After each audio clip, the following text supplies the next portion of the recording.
Hey, thank you much, guys, for the interview. First of all, Guy Ritchie movies are like the David Mamet for action films. That dialogue, action sequence, how it is to be directed by him, and how can you describe his style of directing?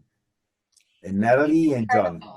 He's incredible. You're really, it's a really good That's really good. comparison to make actually, because he really is so about rhythms that in the Mhm. way that Mamet is too. And he's always got like a twinkle in his eye. Like there's always some mischief. It's very precise what he wants, like the way he likes lines delivered. And it's very gestural too. Like he's Yeah. often quite specific with movements he wants you to do. He'll even do it for you. Yes.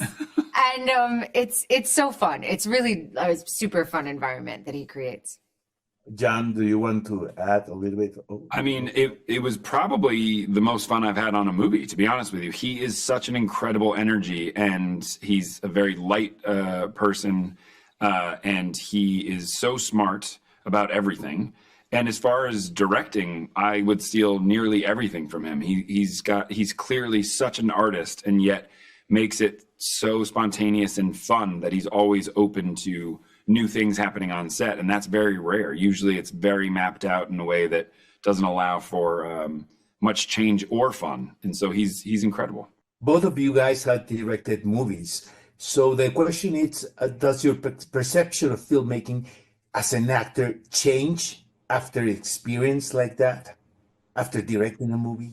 For me, it did massively, and I think the way it changed the most was your peripheral vision of how the entirety works, meaning like how the entire crew is responsible for every moment of the day and how you can't do it alone, and this idea of just being a part of something much, much bigger. I think the awareness of that was so huge for me. So then when you step on set the next time, you're aware of all those things too, and you realize that your professionalism and your preparation means so much more than just the scene you're shooting. It actually it has a domino effect throughout the process.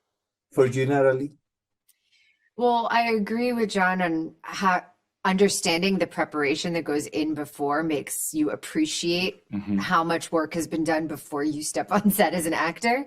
And I also think because I only directed once, unlike John, and when I directed, I acted in the film I directed, so I had to watch myself like over and over and over in takes, which was terrible to have to experience. But I realized like what a director needs from different takes that you want.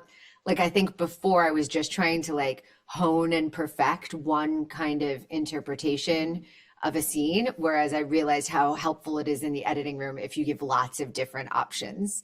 Yeah. One last quick question. The pros and cons of shooting a movie all over the world. Are there cons? I It was know. pretty prolific. It was I couldn't believe the places we got to go.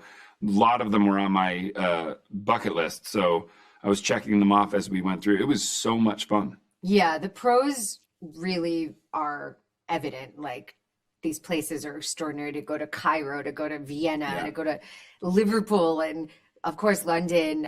You got to go to Thailand. It was so amazing. I guess the cons are only that you don't have as much time as you'd want to see everything and true. explore. Like, I would have liked to have been in Cairo or in Egypt for like, a few weeks, not a Yeah. few days. And same with Vienna. And anyway, it gives you a taste so you go back for more later. Lovely to talk to you guys this You too. morning. You too. Thank you.